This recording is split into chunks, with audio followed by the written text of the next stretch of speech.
Chers amis de Chemin de Saint-Antoine, bienvenue à Crémieux. Vous voyez l'église de Crémieux en face de vous. Une église, donc une ville médiévale avec une église qui était des Augustiniens avant la Révolution. Donc un lieu, Saint-Antoine était chanoine avant, donc pour nous c'est un lieu aussi un peu franciscain. Il y avait même une fresque dans l'église, on s'est dit peut-être c'est Saint-Antoine dessus.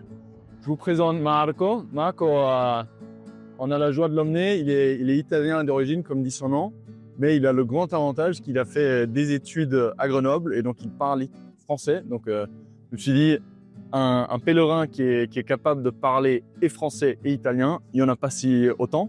Donc, on est très joyeux de t'avoir avec nous. Merci beaucoup. Merci à toi. Et en fait, hier, on vous a lâché à Pusignan. Donc, de nouveau, c'était tôt le matin. On est de nouveau tôt le matin pour repartir avant le grand show qui va arriver aujourd'hui. On est passé de Pusignan, où on était accompagné par un des membres de la paroisse.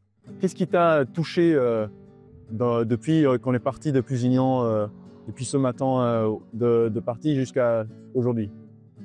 Alors sûrement, le début m'a beaucoup touché avec Jean qui nous a accompagnés.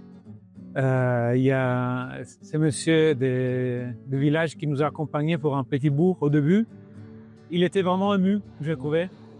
Et il nous a accompagnés, il nous a confié ses prières, ses désirs. Et c'était vraiment touchant aussi de prier avec lui, avec la relique. J'ai trouvé ça très touchant. Et tout au long, c'était vraiment sympa de marcher en campagne. Et même l'arrivée, très accueillant, comme d'habitude, avec les gens qui nous ont accueillis. C'est vraiment beau. Oui.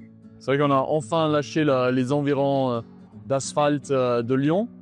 Et on est maintenant passé plus dans une zone qui est plus rurale. Et donc, il y a plus de verre, il y a des villes médiévales. Donc, on en profite bien. Et pour nous, c'était, comme tu dis, pour moi aussi, le moment avec Jean était très beau. Et je trouve que, en fait, de cheminer autour de la relique donne un poids à notre démarche qui est au-delà de ce qu'on a l'habitude de faire. Pour nous, c'est vraiment une grande joie, comme je disais, de marcher autour de la relique et de se savoir pèlerin et d'être obligé d'être accueilli dans nos besoins. On a soif, on a faim, on est fatigué et d'être accueilli par les gens autour de nous. Donc c'est vraiment une grande grâce de vivre cette pauvreté et d'être accueilli dans cette pauvreté par les gens autour de nous. Donc on rend vraiment grâce au père Simon qui nous a accueillis ici à Crémieux. Et on se réjouit de repartir donc vers les sœurs de Maurestel qui vont nous accueillir ce soir. Et comme d'habitude, gardez-nous dans vos prières, on vous garde dans les nôtres et en route avec Saint-Antoine. Ciao.